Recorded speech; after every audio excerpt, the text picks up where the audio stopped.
Bismillahirrahmanirrahim. Assalamualaikum warahmatullahi wabarakatuh.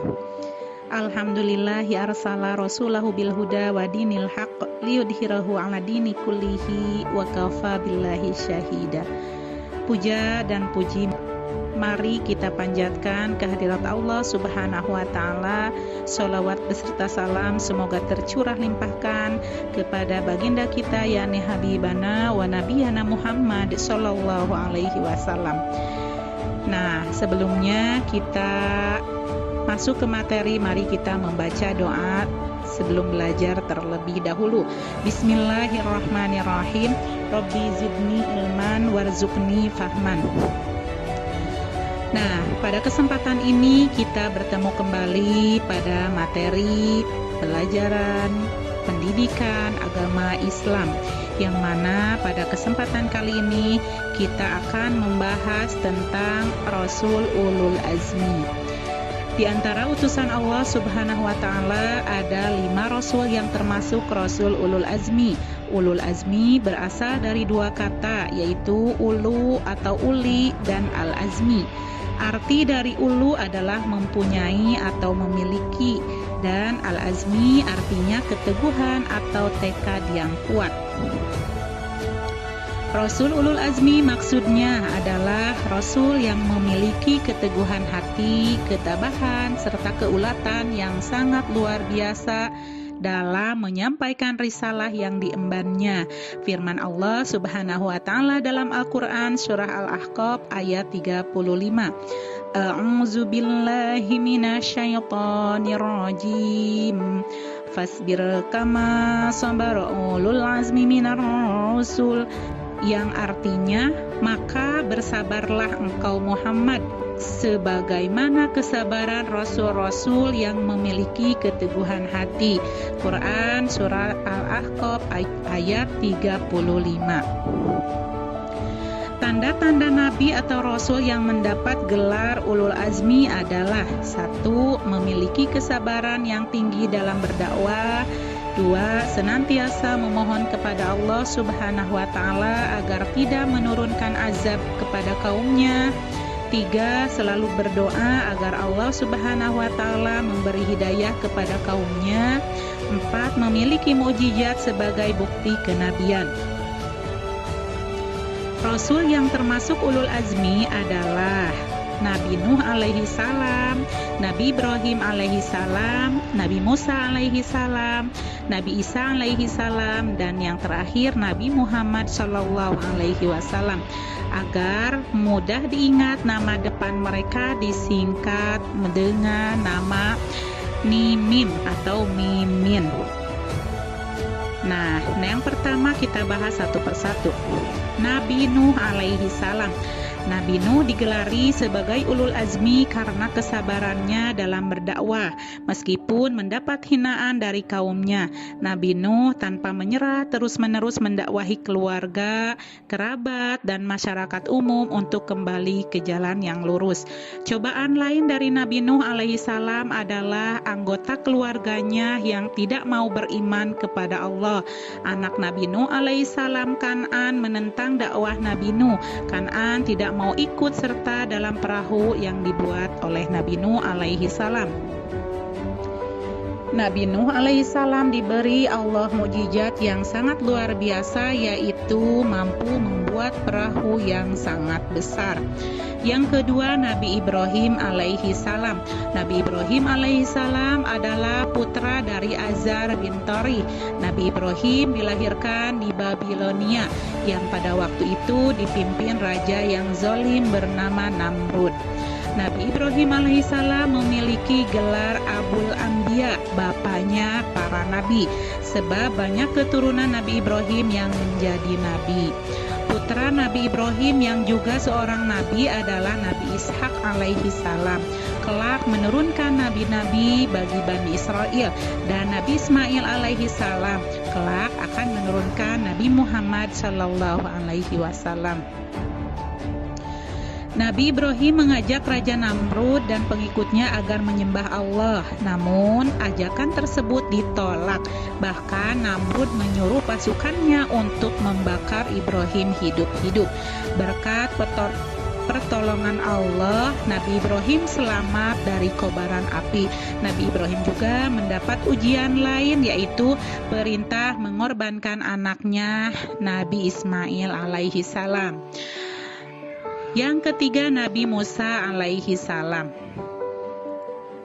Nabi Musa alaihi salam termasuk nabi yang mendapat gelar ulul azmi karena kesabarannya yang tinggi dalam berdakwah dan menghadapi Fir'aun.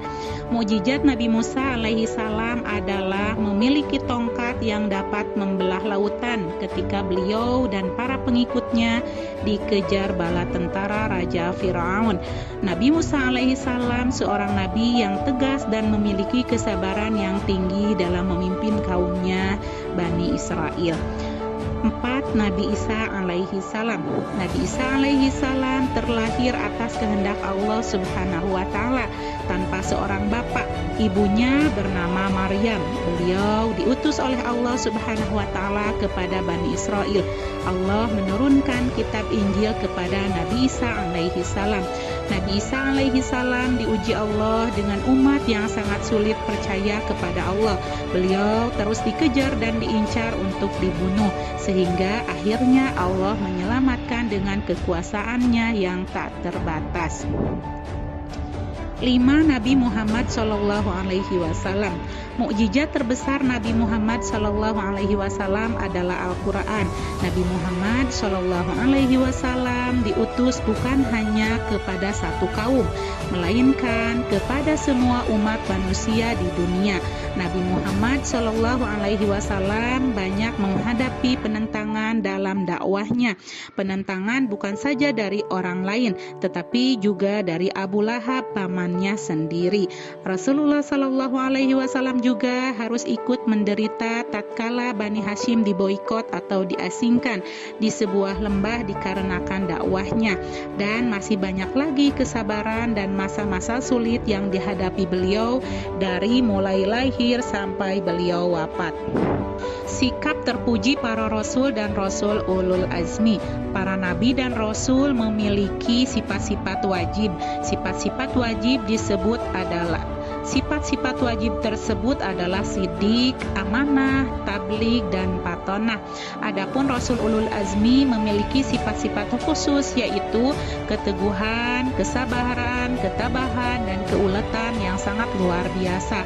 Kita wajib mengimani para nabi dan rasul agar dapat meneladani sifat-sifat tersebut dan menerapkannya dalam kehidupan sehari-hari.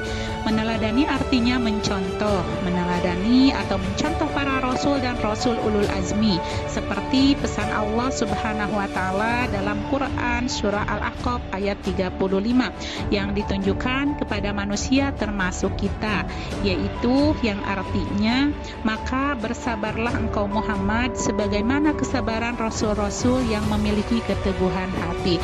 Berikut ini contoh sikap yang menerapkan sifat-sifat nabi dan rasul Allah. 1. Mengatakan hal yang benar dan tidak berbohong. 2. Menyampaikan amanat yang telah dititipkan kepada kita tanpa menambah atau menguranginya. 3. Teguh dan sabar dalam belajar. 4. Menjaga kepercayaan orang dan tidak mengkhianatinya. 5. Memutuskan sesuatu dengan bijaksana. 6. Mematuhi orang tua dan membantu pekerjaan rumah. 7. Mengerjakan tugas dan ujian tanpa menyontek. 8. Melaksanakan sholat tepat waktu dan tidak menundanya. 9. Rajin dan tidak mudah putus asa. 10. Menaati aturan yang berlaku di lingkungan sekitar dan lain sebagainya. Kisah keteladanan Nabi Muhammad Shallallahu Alaihi Wasallam sebagai ulul azmi. Nabi Muhammad adalah utusan terpilih dari Allah Subhanahu wa Ta'ala untuk seluruh umat manusia di bumi. Tentu saja perilaku dan akhlak yang dimiliki beliau sangat terpuji dan patut ditiru oleh semua umatnya. Dalam hubungannya dengan sesama manusia, Nabi Muhammad SAW senantiasa membiasakan diri dengan akhlak terpuji dan menjauhkan diri dari akhlak tercela, serta giat beramal soleh yang bermanfaat bagi orang banyak. Bahkan Allah telah memujinya dengan sebuah firman yang artinya, dan sesungguhnya kamu Muhammad benar-benar berbudi pekerti yang agung. Quran Surah Al-Qalam ayat 4. Di antara keteladanan beliau sebagai berikut. 1. Keteladanan dalam hidup berumah tangga.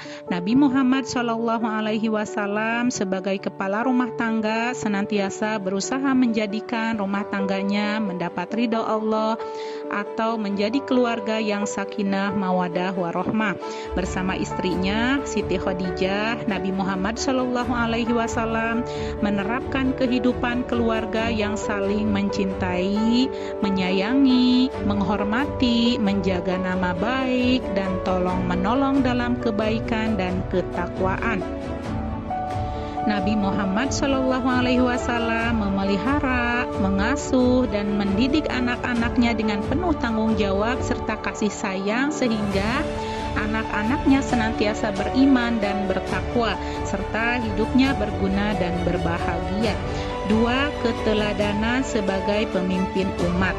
Berikut ini hal-hal yang harus diteladani dari Nabi Muhammad SAW dalam memimpin umat.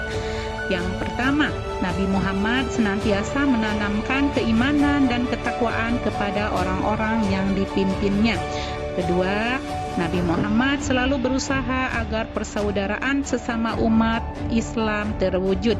3. Nabi Muhammad SAW sering bermusyawarah dengan para sahabat. 4. Berusaha mengikis pengaruh keberadaan dari diri kaum muslimin. 5. Nabi Muhammad SAW adalah pemimpin yang konsisten dan teguh pendirian dalam menegakkan kebenaran dan keadilan. Kemudian keteladanan sebagai pribadi muslim.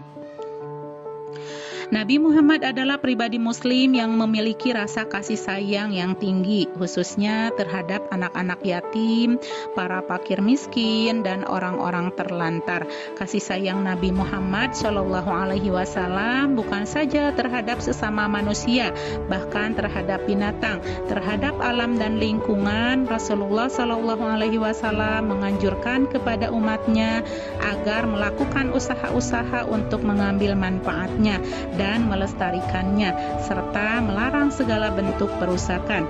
Tidak hanya kepada sesama muslim, Nabi Muhammad juga penyayang kepada non-muslim. Suatu hari di depan Masjid Madinah ada seorang pengemis dari Yahudi yang matanya buta. Setiap hari kepadanya Nabi selalu memberikan makan, bahkan menyuapinya. Kepada yang tidak berakal pun Nabi menyayangi. Suatu hari ketika sedang lewat di depan jalan rumah seorang sahabatnya, beliau melepaskan binatang yang sedang diikat di sebuah pohon, di mana diketahui binatang tersebut hasil buruan sahabatnya itu. Setelah berdiskusi dengan sahabat tersebut, Nabi Muhammad membebaskannya. Begitulah akhlak Nabi kepada siapapun. Nabi selalu bertindak sebagaimana ucapannya, bahwa menurutnya bukan termasuk golonganku orang yang tidak menyayangi yang kecil dan tidak menghormati yang besar. Nah, hanya itu yang bisa Ibu sampaikan pada pembelajaran hari ini. Semoga bermanfaat. Terima kasih. Kita tutup dengan doa penutup majelis. Bismillahirrahmanirrahim. Subhanaka Allahumma wa bihamdika asyhadu alla ilaha illa anta astaghfiruka wa atubu ilaik. Usikum wa nafsi bitaqwallah. Wassalamualaikum warahmatullahi wabarakatuh.